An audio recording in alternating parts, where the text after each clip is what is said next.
Revit, I'm going to go ahead and open a new architectural template file. Now in the template, if I go to Manage, and I go to Materials, by default, every new 2013 project is going to have the materials encoded correctly. So unlike AutoCAD, Revit doesn't have a layering system per se. And if we export to AutoCAD, all the walls come out on a 3D wall layer. If I had a brick wall versus a concrete wall, that export to AutoCAD, it doesn't get defined in any sort of way that can be managed. So how we manage our material scripts, now that you kind of understand what's going on, is we manage it through the naming of the materials. So when the objects get to 3ds Max, we combine by material. So we'll have, if we have 10 materials, we'll end up with 10 objects in Max versus 1 object. But we can still run the parsing scripts that assemble the material containers to make it operate just like an AutoCAD model, or just like a SketchUp model. If I need to load in custom materials, right? So this is the SCB project. I can go to the bottom left, there's a gear, and I can go to Open Existing Library. And on the O drive, under the Visualization Library, Material Libraries, there's going to be 3 base material libraries for Revit. So we have a massing template, which has materials for massing. We have a project template, which has to do with any materials you're going to use for your project. So we have ceilings already defined for you in Revit. We have some bricks already aligned for you. This SCB base corresponds with the base template that gets loaded. So all these are tied to your partition walls that get opened up when you first open Revit. Any doors that are in the file in your families. Every time you bring in a family, it's going to bring in a material. So you have to really watch this digit coding system if you're doing rendering. So at this time, anything now that brings in that doesn't have a digit code, it's a lot more manageable than it was before, because you can see it right on the fly, and you know that I need to go in and I need to change that material name. So let's say this glass, for instance, is on an object. I would right-click, and I would rename it, and I would call it 101_glass, and that's it. Right? Very simple to get the thing back into the system the correct way. I'm going to go ahead and I'm going to go File, Open, Tutorial Files. It'll be the Revit workflow. And we're going to open not the master but the exterior file for now. So this is a real project. It's been stripped down so we can manage it here on the 490s the best we can. Ignore this window because it's just saying that somebody else has it open like we all do. Right? And then I'm going to go to this 3D view. If I tab through and select a family, and I edit that family, I go to the lowest common denominator of whatever I have open in Revit, and I look at this, and every object in this family has a material coded to it.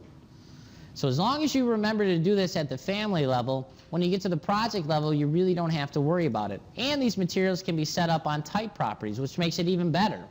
Right? So I could have type 1, and this family, in fact, does have a ton of different types. Right? And I can say that maybe I'm doing design iterations on glass color in Revit. Right? I would set up 10 models really quickly just by switching out the types of the panels that I'm using. So one would have color 01 for glass, color 02 for glass, color 03 for glass. And I'm just quickly doing that on the fly. Right? And I do it with one family, one glass pane. In this case, I'm going to open now the master file and show you that we have a few different view templates set up to allow the facilitation of an export process. Now, if I go to this first initial 3D view, right, I have site models in there, all things that I don't necessarily need for this project, right, this rendering project we're doing. And if I go in, how we manage what data is being transferred over to 3ds Max is it's through the visibility graphics. So I hit VV on the keyboard, right? And there's a ton of things that we need to turn off in the system. So instead of going through that long, laborious process, all I need to do is take a 3D view that I want. So I'm going to go to View, view templates. I'm going to apply a template to the current view. And in this case, I have an export to FBX view template. And I'm going to apply. And it's going to change the way the model's viewed so you know it's now. And if we look back at the visibility graphics, you can see a ton of things are now turned off. Some things under here are even turned off. And I click OK. And that's it. Right? I really don't have to worry about it. If you find that there's something turned off that should be taken over, well then you go in and you edit the view template accordingly. Then it takes that, once you assemble that 3D view, it puts it under an export view category. Right, so I go to the Revit menu, the big R, I go File, Export, FBX, and then I save out my FBX. Nothing else to do in the options. It's pretty straightforward. As long as the materials are set up correctly and the digit coding is set up correctly, you can rip through this model pretty fast.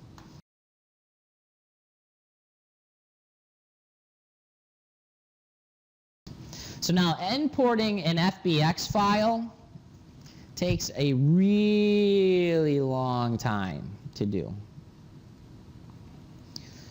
If you find that your FBX takes longer than 10 minutes to bring into your model, you need to think about splitting up the model into pieces. We're going to do this process today because we can get the model in about 3 to 5 minutes.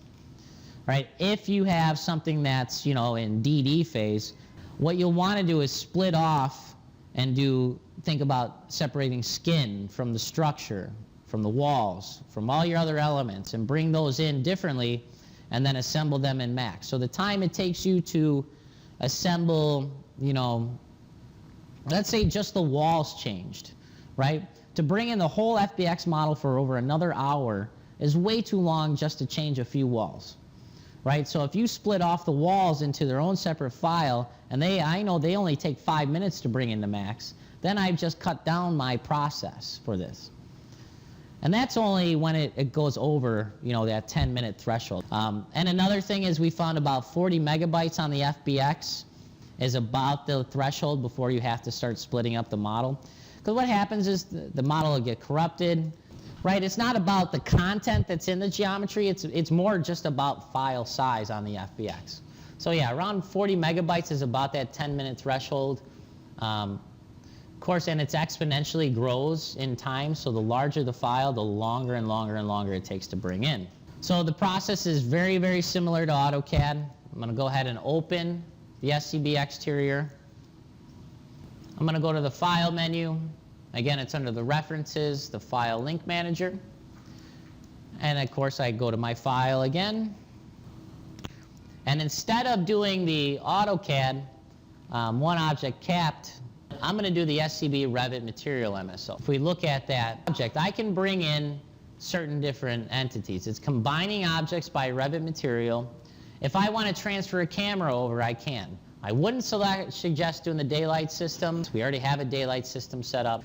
But cameras are one thing. So like interior views that I'm setting up in Revit, I can bring that camera over and still use it in 3ds Max. And then I'm going to also bring in my helper objects. Since we have multiple objects being created now, that helper is going to allow me to select all those objects when I want to move the geometry all at once in 3ds Max. So I'll click Save for that. If you don't want it, you can always modify it and push it back. I can go ahead and attach that file. So you're going to see that this takes, I think I timed it at 4 minutes.